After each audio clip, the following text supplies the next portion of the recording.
नमस्कार साथियों। जैसा कि आप सब जानते हैं, हमने आवारा मसीहा का बाग एक हम कर चुके हैं। उसमें हमने जाना था कि किस तरह से जो शरचंद्र चट्टोपाध्याय जी अपने जीवन के 3 वर्ष जो उन्होंने भागलपुर में बिताए थे, वे किस तरह से नटखटता में बिताए थे, कितनी नटखटताएं की थी, कितनी चंचलताएं की थी। आज जो हम करेंगे वो उसका भाग 2 करेंगे। अगर आपने उसका भाग 1 नहीं देखा तो हम लिंक डिस्क्रिप्शन में डाल देंगे, आप वहां से जाकर देख सकते हैं। तो पिछले अध्याय में हमने उसके जो महत्वपूर्ण भूमिका है उसको जान लिया था और उसके 3 भागों को जाना था। एक तो उसका विदा का दर्द, और दूसरा भागलपुर में शासन, और तीसरा राजू उर्फ इंद्रनाथ का परिचय। आज जो तीसरा जो चौथा जो है वो है वंश का गौरव। इसमें जो है सर जी के जन्म के बारे में पता चलेगा और उसके जो वंशज थे, उसके दादा पिता, उनके बारे में पता चलेगा। तो मोतीलाल चट्टोपाध्याय जो कि शरदचंद्र जी के पिता थे, वो पहले देवानंदपुर में रहने वाले नहीं थे। मैंने बताया था पिछले में कि देवानंदपुर चले गए, मतलब भागलपुर में जब रहना कठिन हो गया तो वे देवानंदपुर चले गए। तो वे देवानंदपुर रहने वाले नहीं थे शुरू में ही। वे प्रांगना जिले के कांचड़ापाड़ा के पास मामूदपुर के रहने वाले थे। उनके पिता जो थे बैकुंठनाथ चट्टोपाध्याय थे, ब्राह्मण परिवार से संबंध रखने वाले थे और बहुत ही नेक और ईमानदार थे। उसमें क्या था कि जमींदारों का आतंक फैला हुआ था। तो एक दिन क्या हुआ, जमींदारों ने कहा कि बैकुंठनाथ को कि तुम्हें गवाही देनी है, लेकिन बैकुंठनाथ ने मना कर दिया कि मैं ऐसे ही गवाही नहीं दूंगा। तो उन्होंने कहा भाई दे दे गवाही, क्या जाता है। उन्होंने कहा कि नहीं भाई, अगर मुझे सही लगेगा और आप सब कुछ बताओगी तो ही दूंगा।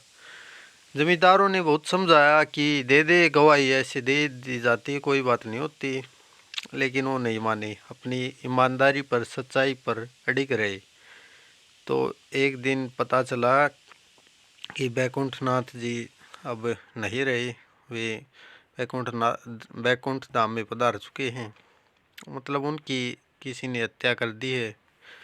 लोगों ने बताया, मतलब बैकुंठनाथ की पत्नी को, जब मोतीलाल बिल्कुल छोटे थे, गोदी में खेल रहे थे, कि किसी ने बैकुंठनाथ की हत्या कर दी है। लोगों को पता तो था ही कि ये जमींदारों का कांड है। वे बैकुंठनाथ की पत्नी को समझाते हैं कि भाई अब रोना भी ठीक नहीं है, जल्दी से इसका दाह संस्कार करो और यहाँ से चले जाओ, नहीं तो ये बख्शने वाले तुम्हें भी नहीं है। तो इस तरह से मोतीलाल की माँ जो थी, बच्चे को खोने के भय से ज़्यादा न रोकर अपने पति का दाह संस्कार करके रातों रात अपने पियर मतलब अपने घर में चली जाती है, जो उसके मतलब मोतीलाल के मामा के घर, जो उसका स्वयं का उसका बैकुंठनाथ की पत्नी का घर था, परिवार था, जो कि देवानंदपुर में था, वहाँ पर चले जाते हैं। तो अब मोतीलाल जी बड़े होते हैं, अभाव में पलते हैं थोड़े। तो बड़े होने पर मोतीलाल जी का विवाह भागलपुर के केदारनाथ गंगोपाध्याय की दूसरी बेटी भुवन मोहिनी से किया जाता है। उस समय बहुत से बंगालियों की तरह केदारनाथ के पिता रामधन गंगोपाध्याय घोर दारिद्र्य से तंग आकर जीविका की तलाश में हाली शहर के यहाँ आकर बस गए। वे इतने प्रतिभाशाली और परिश्रमशील थे कि सरकार के ऊंचे पद पर पहुंचने में उन्हें देर नहीं लगी।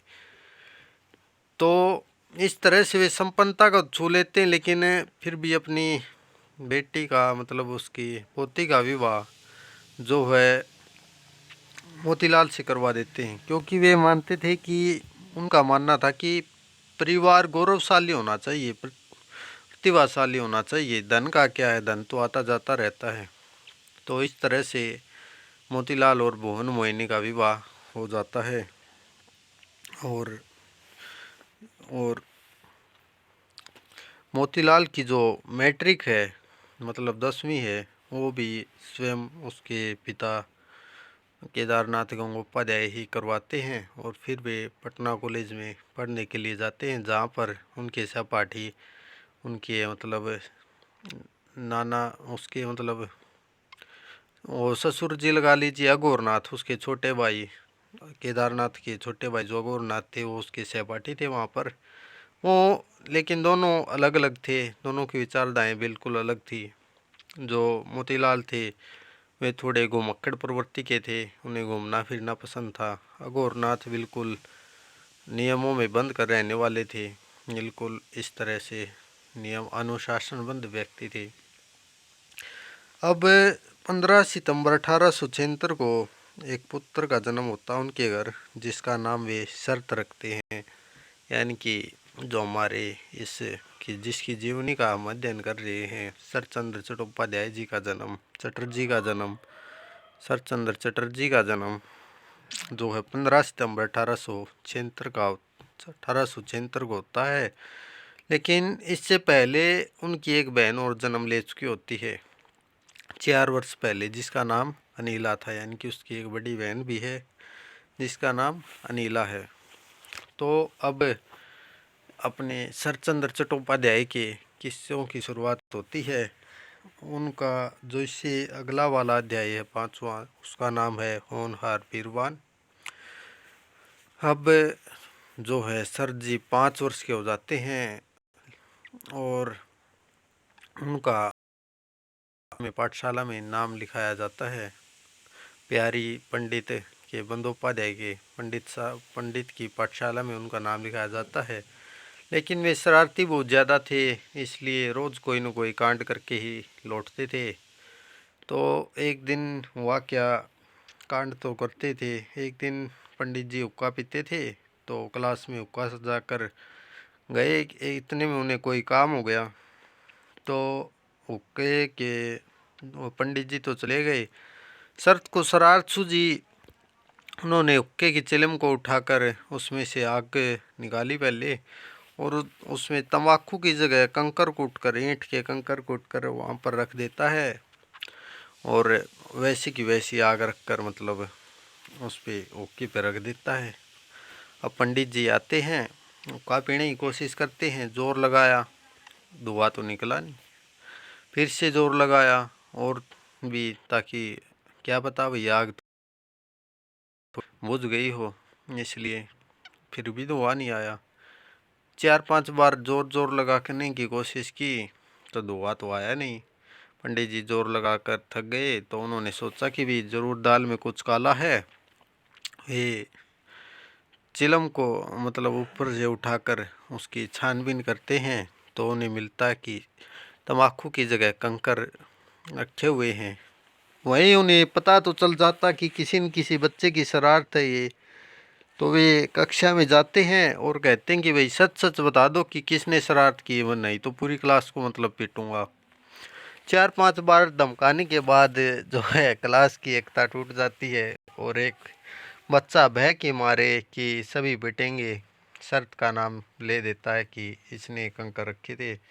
अब शर्त को पता था कि इसका दंड क्या होने वाला है, इसलिए शर्त जो है वहाँ से कूदता है, उठता है, छलांग मारता है। लेकिन वहाँ भागने से पहले जिस लड़के ने उसका नाम लिया था उसे धक्का मारना नहीं भूलता है, उसे धक्का मारकर वहाँ से भाग जाता है। अब पंडित जी शाम को घर पर जाते हैं, कहते हैं कि भाई लड़का तो इस तरह से शरारती करने लगा है। अब लड़के की मम्मी भुवन मोहिनी शरत की माँ उसे बहुत गुस्सा करती है, पीटती है। लेकिन उसकी दादी कहती है कि बहू क्यों मार रही मेरे पुत्ते को, मेरे लेती है, मतलब दादियाँ तो मेरे लेती ही है, क्यों मार रहे हो मेरे पुत्ते को, देखना एक दिन बहुत बड़ा आदमी बनेगा, मैं तो मर जाऊंगी, तू देखना कितना बड़ा आदमी बनेगा। उसकी दादी उसे न्याड़ा कहकर पुकारती कि देखना न्याड़ा एक दिन कितना बड़ा आदमी बनेगा, इस तरह से समझाती है। अब शरद भी गलतियां तो रोज़ करता था, लेकिन पंडित जी स्वयं कई बार उसकी शरारतों को अनदेखा कर जाते।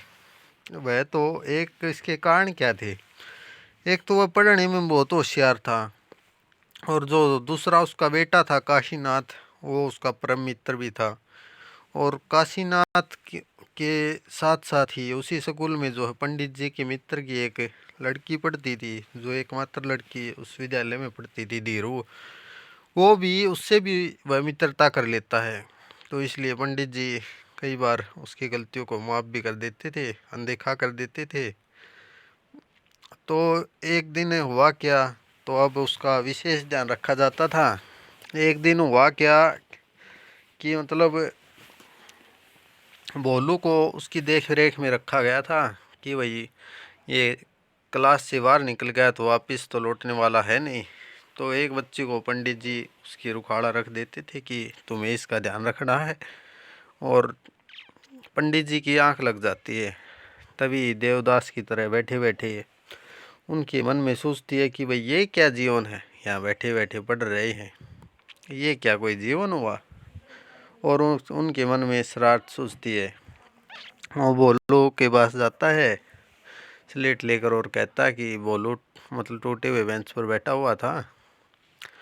भोलू से कहता कि भोलू भैया ये सवाल मुझे बताना ज़रा। अब बिल्कुल भोले मन से कहता है। तो भोलू कहता कि भाई लिया सिखा देता हूँ। भोलू तेज से उसे बोल बोल कर सिखाने लगता है। और तभी भोलू को सर धक्का मारता और चूने में गिरा देता और भोलू बिल्कुल सफ़ेद हो जाता भूत की तरह चूने में, और वहाँ से भाग जाता है। अब पंडित जी को जाग आती है। भोलू बिल्कुल रो रहा था आ करके। पंडित जी कहते हैं कि फिर से कांड कर गया। भोलू कहता हाँ। मतलब अब पंडित जी लड़कों की जो एक टीम होती है उसको धीरू वहीं पर ताड़ियाँ बजा रही थी कि वाह वाह वाह, क्या क्या कार्य किया। मतलब अब पंडित जी बच्चों की टीम को बुलाते हैं कि भी जाओ उसे पकड़ कर लाओ, उठा कर लाओ। मतलब अब बच्चों की एक टीम जाती है उसे उठाने के लिए, लेकिन कोई उसे पकड़ नहीं पाता है। जो भी उसके पास पहुंचने को होता वे उसको ईंट या तो ईंट मार देती है, और बहुतों को तो वैसे ही नहीं पकड़ा जाता। तो और धीरू उसके पीछे मतलब ताड़ियाँ बजा रही थी। तो अब केवल धीरू को पता था कि वो कहाँ पे मिलेगा। उसका जो वह एक जमींदार के आम के बगीचे में मतलब एक वहीं पर छिपा हुआ था, बीड़ा में छिपा हुआ था। तो अब धीरू वहाँ पर जाती है। शर्त कहता है कि भाई क्या लाई है खाने के लिए, ला दे। खाने लग जाता है। धीरू उससे कहता शर्त कि पानी लाई है। वो कहती है ना, पानी तो कौन लाई। वो कहता अब लिया जाके, प्यास लग रही बहुत ज़्यादा।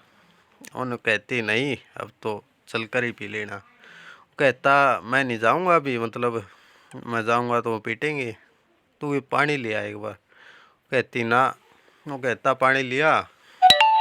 वो कहती है नहीं। तो इस तरह उसे गुस्सा आ जाता है। वो बोलती नहीं है, तो 2 बार बोलता है फिर नहीं बोलती। और इतने में गुस्से में वो उसके कड़ में गुस्सा मार देता है शर्त कि पानी कौन लिया हुआ है। और इससे धीरू गुस्सा होकर कहती, रोने लग जाती है और कहती है कि तेरी मम्मी को बताऊंगी कि तू यहाँ पे हुक्का पीता है, ये करता है, इतनी शरारती करता है। और शाम को उसकी मम्मी को बता देती है कि हुक्का पी रहा था और मुझे पीट दिया। और उसकी मम्मी उसे ज़ोर ज़ोर से पीटती है। और अगले दिन जो शर्त है वो धीरू को फिर से पीट देता है इसके। और लेकिन सियाना था, फिर से दोनों में अच्छी खासी दोस्ती हो जाती है। बीच बीच में उनके गांव के पास एक करसनपुर गांव था। उसमें रघुनाथ मंदिर में वह जाता रहता था भजन के लिए।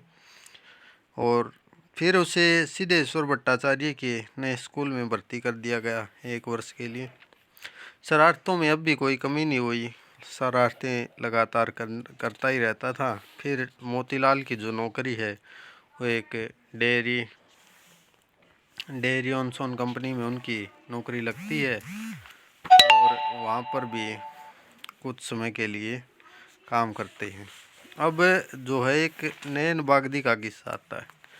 एक दिन हुआ क्या, नैन बागदी नाम का एक व्यक्ति उसकी दादी के पास पैसे मांग रहा था कि दादी मतलब 5 रुपये दे दो, मैं मतलब गांव से बसंतपुर गांव से एक गाय लेकर आऊँगा और उसका दूध पिला कर ही पैसे भी पूरे कर दूंगा धीरे धीरे।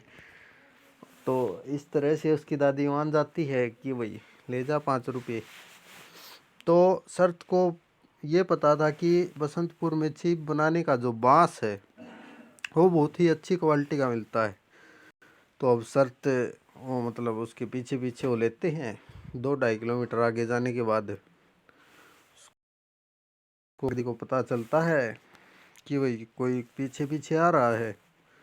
वो कहता है, शर्त को समझाता है, लोभ भी देता है कि भाई चला जा, रास्ते में बहुत डाकू हैं, ऐसे मतलब बहुत खतरा है, तू जा मैं ले आऊँगा, ये कर लूँगा।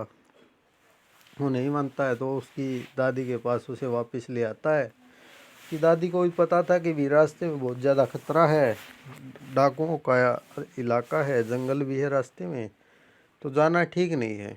और उसको वहाँ पे रख लेती है और नैन वगदी चला जाता है। लेकिन अब शर्त टिकने वालों में से था नहीं।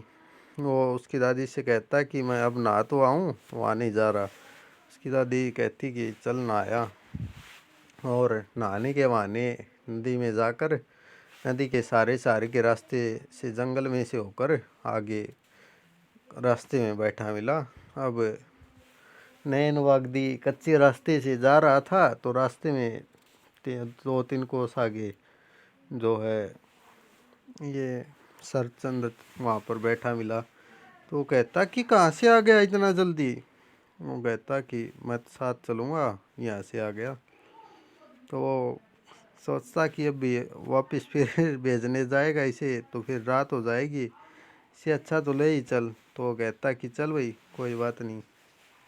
और वो बसंतपुर पहुँच जाते हैं, वहाँ से गाय भी लेते हैं और छिप का बांस भी उसे मिल जाता है, और उसकी पैसे भी उसकी जो बुआ थी वहाँ पर वो अदा कर देती है।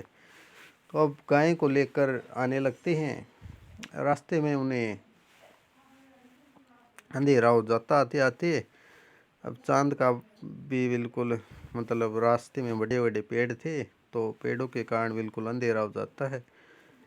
इतने में उन्हें किसी के चिल्लाने की आवाज़ सुनाई देती है, और वे आगे जाकर देखते हैं तो एक जो है वैष्णव भिखारी वहाँ पर मरा हुआ था।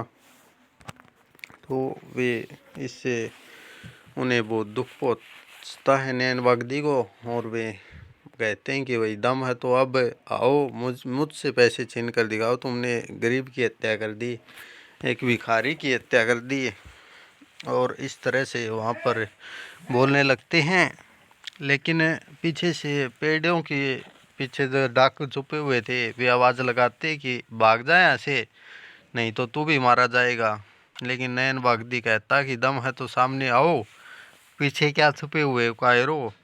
और इस तरह से थोड़ी देर चलता रहता है।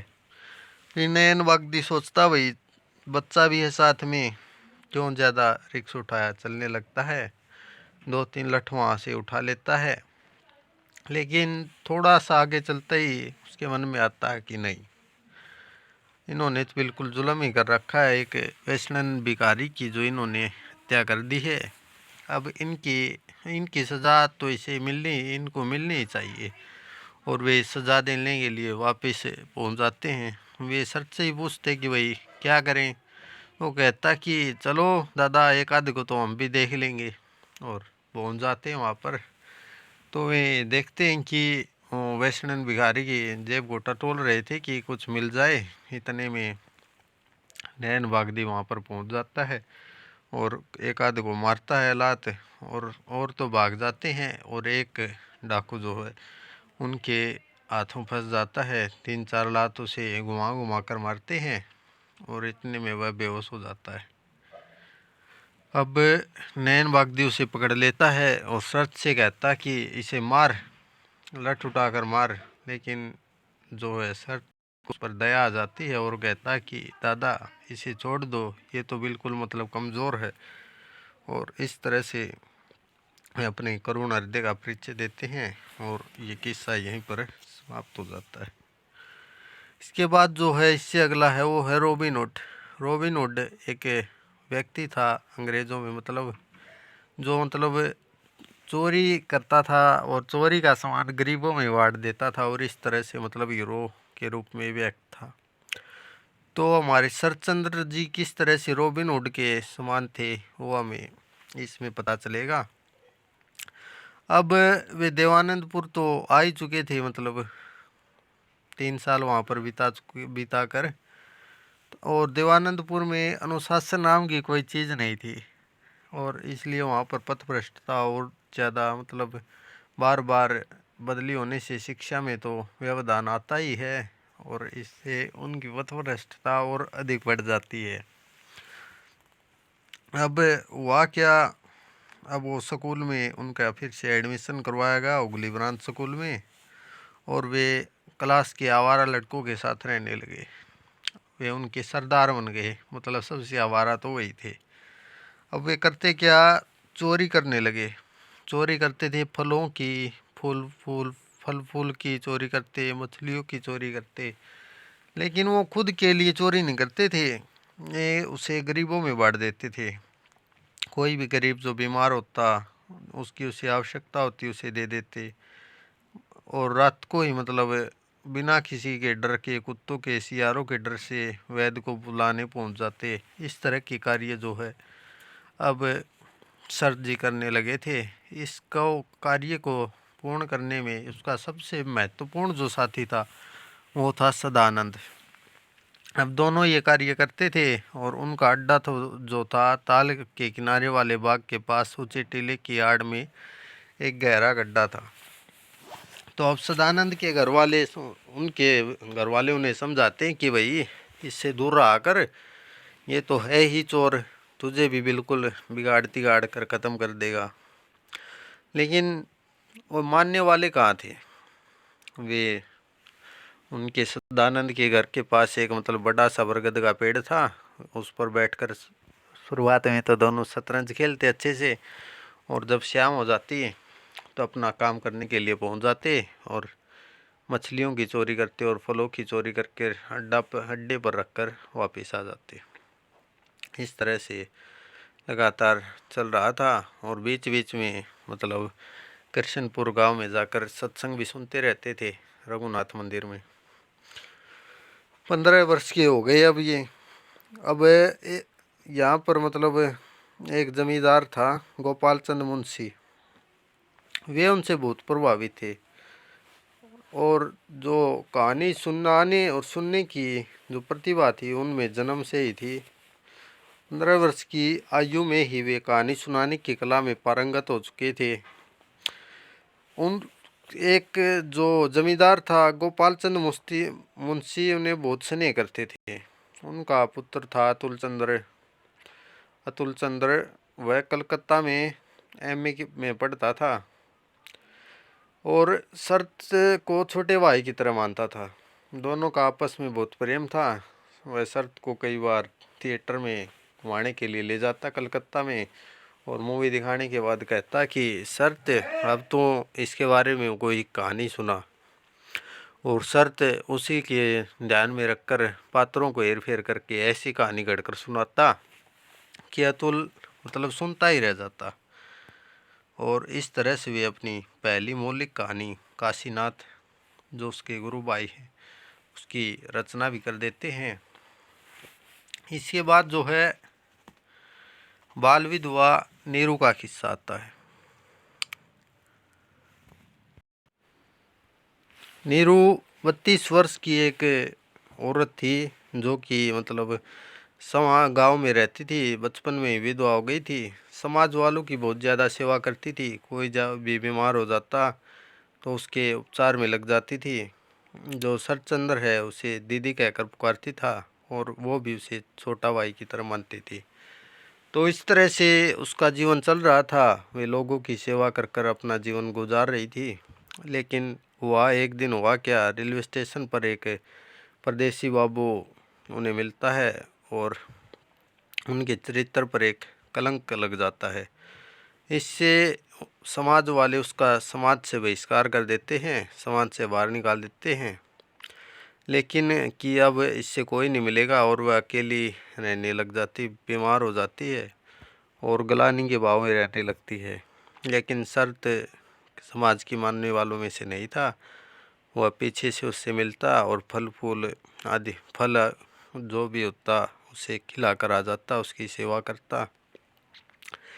इस तरह से सर जी बताते हैं कि वह गांव वालों की सज़ा से नहीं मरी, उसने अपने आप को खुद को सज़ा दी थी। वह खुद मानती थी कि उन्होंने गलती की है और एक दिन बीमारी के कारण वह जल्दी ही मर जाती है और उसकी लाश का कोई अंतिम संस्कार भी नहीं करता है। डोम उसकी लाश को उठाकर जंगल में फेंक आते हैं और कुत्ते शियार उसकी मतलब लाश को खा जाते हैं। इस तरह से इस तरह की जो घटनाएं स्वयं सर जी ने देखी थी। इसके बाद जो मृत्युंजय का किस्सा आता है, मृत्युंजय का किस्सा एक उनकी कहानी है विलासी, उसमें विस्तृत रूप से इसकी चर्चा की गई है। वह सरचंद्र चट्टोपाध्याय का सहपाठी था, लेकिन तीसरी कक्षा से आगे न बढ़ सका क्योंकि वह पढ़ाई में थोड़ा कमज़ोर था। चाचा का दुश्मन की तरह था। चाचा उसको अच्छे से पालन पोषण तो गया दूर, बिल्कुल दुश्मन समझता था। उसके जो माता पिता थे उसके लिए एक बाग छोड़कर मरे थे और उसके चाचा की नज़र उस बाग पर थी कि किसी तरह ये मर जाए और इस बाग पर मैं कब्जा कर लूँ। तो एक दिन हुआ क्या, मृत्युंजय बहुत ही ज़्यादा बीमार हो गया। अब चाचा तो इसी उसमें था कि मरे तो मरे, चाचा ने उसकी कोई देखभाल नहीं की और उसकी देखभाल जो है एक बूढ़ा ओझा और उसकी लड़की विलासी विलासी जो है देखभाल करती हैं। अब सेवा करते करते जो है मृत्युंजय को विलासी से प्रेम हो जाता है और दोनों शादी कर लेते हैं। अब समाज इस बात को स्वीकार नहीं करता कि भाई ऐसा नहीं हो सकता और वो उसे समाज से बाहर निकाल देते हैं। लेकिन मृत्युंजय किसी का भय नहीं मानता है, वह उसे लेकर चला जाता है और जंगल में रहने लगता है। अब वह सांप को पकड़ने की विधियाँ सीख जाता है, सारे मंत्र भी सीख जाता है, किस तरह से सांपों को काबू किया जाता है, किस तरह से उनका जहर उतारा जाता है। सरचंदर बीच बीच में उनसे मिलता रहता था क्योंकि वह संवेदनशील व्यक्ति था। और एक दिन हुआ क्या, जो मृत्युंजय को एक जहरीला सांप उसे वो पकड़ रहा था और उससे कुछ चोट हो जाती है और वो उसे सांप वो उसे काट लेता है और मृत्युंजय की मृत्यु हो जाती है। उसी के विछोह में विलासी भी दुख में आ जाती है और एक सप्ताह तक कुछ नहीं बोलती है और फिर उसकी भी मृत्यु हो जाती है। इस पर सर जी कहते हैं कि गांव की जो साधु स्त्रियां थी उन्होंने उसे ऐसी सज़ा दिलवाई। उनका मानना है और शास्त्रों में मानना कि विलासी को नरक में जगह मिलेगी। लेकिन अगर कोई मुझसे पूछे कि उस स्वर्ग में जिसमें वो गए हैं और उस नरक में अगर मुझे इन दोनों में से एक में जाना हो तो वे कहते हैं कि मैं उस नरक में ही जाना पसंद करूँगा। इस तरह से शरतचंद्र जी को कहानियाँ लिखने का जो है कहानी लिख रचना करने का प्रेरणा मिलती है।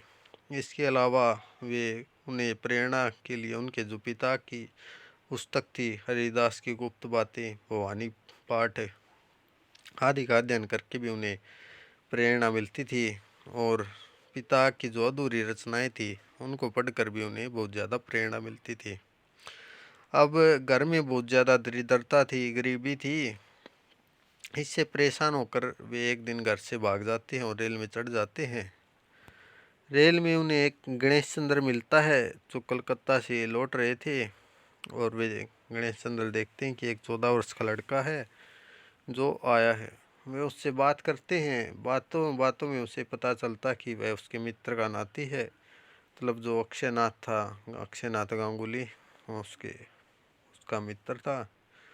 तो वे जाते जाते कलकत्ता जब उतरते हैं तो अक्षयनाथ को जो शर्त को है अक्षयनाथ के घर सौंप जाते हैं, देवानंदपुर में सौंप जाते हैं। तो एक दिन लंबी यात्राओं पर तो शरत जी जाते ही रहते थे। एक दिन क्या हुआ, सर जी देवानंदपुर से पुरी की तरफ यात्रा पर निकल जाते हैं और बहुत लंबी यात्रा पे।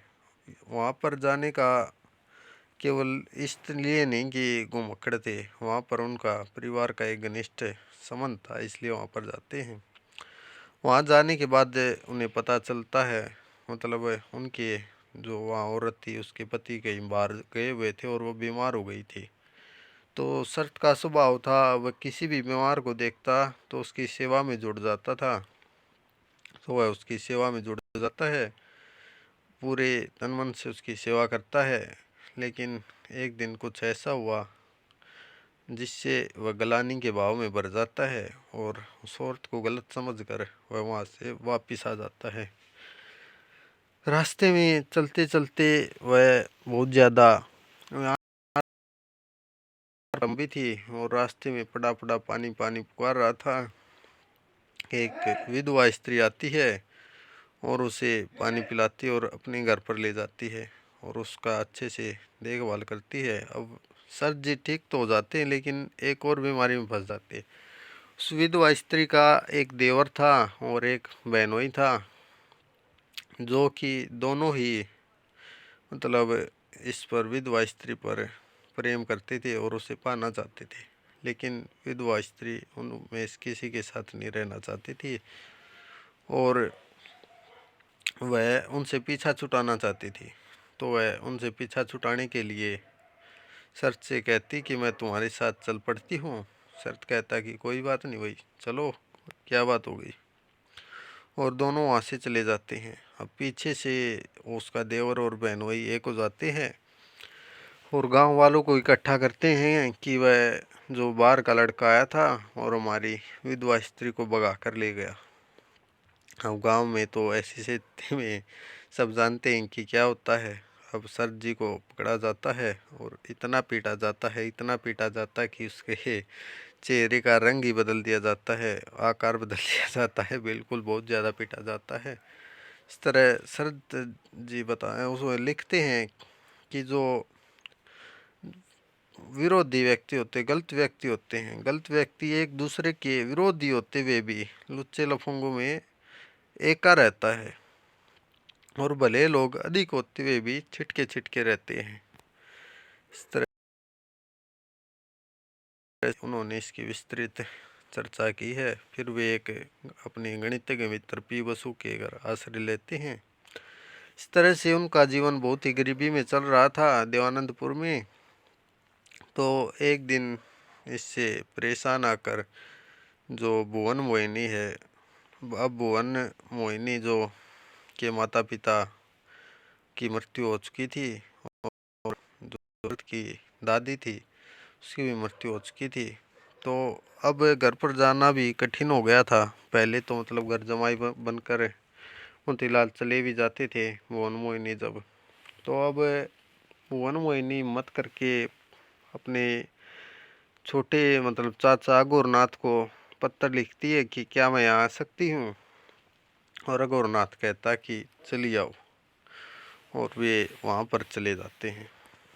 अब फिर से वो देवानंदपुर में चले जाते। से अगला अध्याय जो आता है वो अच्छे विद्यार्थी से कथ्या विद्या विशारद तक। अब जो है शरत जी अपनी मतलब अगली कक्षा में उसमें देवानंदपुर आ जाते हैं, भागलपुर आ जाते हैं देवानंदपुर से 1893 ईस्वी में। अब वे उनके जो साथी थे जो पहले थे वो तो 10वीं पास कर चुके थे, लेकिन वे 10वीं में ही थे। परीक्षा देना बहुत कठिन था क्योंकि अब उनका स्कूल में एडमिशन करवाना था और स्कूल में परीक्षा देने के लिए जो पीछे जिस स्कूल में थे वहाँ से ट्रांसफ़र सर्टिफिकेट लाना बहुत आवश्यक था। लेकिन ट्रांसफ़र सर्टिफिकेट लाने के लिए पैसे नहीं थे, तो इस तरह से बहुत समस्या में आ जाते हैं। गरीबी बहुत ज़्यादा थी। तो एक दिन स्कूल के जो शिक्षक थे पांचकोड़ी बंदोपाध्याय। उसके पिता बेनी माधव बंदोपाध्याय शरत के नाना के मित्र थे। इसी नाते पांचकोड़ी बाबू को मामा कहते थे और मतलब उसकी सिफारिश से उसका एडमिशन हो जाता है। चारू चंद्र बसु जो थे वो अच्छे व्यवहार के व्यक्ति थे। वे भी मान जाते कि वे बच्चा कम से कम एग्ज़ाम दे लेगा, पास हो जाएगा तो अच्छी बात है। अब आवारागर्दी छोड़कर जो है सर जी बिल्कुल पढ़ाई में लग जाते हैं और अच्छे से अध्ययन करने लग जाते हैं। दिन रात पढ़ाई करते थे, रातों रात जागकर केवल पढ़ते ही पढ़ते रहते थे। नींद को दूर करने के लिए वे कॉफ़ी पीते रहते थे और बिल्कुल रात रात जगते थे। और अब उन्हें उनके पुराने मित्र भी मिल जाते हैं, जिनमें राजू सबसे प्रमुख था और एक मित्र उनका जो है नीला उन्हें मिलता है। अब ये मित्र मिलकर उनकी उसका जुगाड़ भी करते हैं। एक देवदार का बक्स था, वो उसका अलमारी बना दी जाती है जिसमें वो किताब रख सके। एक 3 टांग की टूटी हुई कुर्सी को उसकी मेज़ बना ली जाती है बैठने के लिए।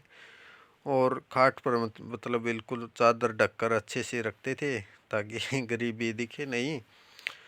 और इस तरह से वे बिल्कुल एक नीचे ओकटी रखते थे पीने के लिए ओका मतलब।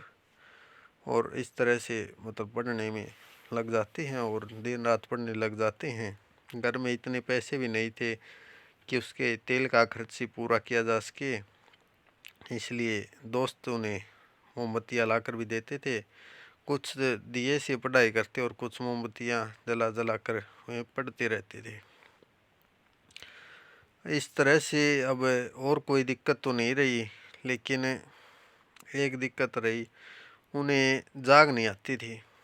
अब जाग ना आने के कारण थोड़ी समस्या उन्हें रहती थी। रात को पढ़ते रहते और जाग नहीं आती थी सुबह जागने के लिए। इससे नीला उन्हें एक दिन अलार्म मतलब टाइम पीस ला कर देता है और उसकी यह समस्या मतलब जागने की समस्या ख़त्म हो जाती है और अब वे दिन रात अच्छे से पढ़ाई करने लग जाते हैं।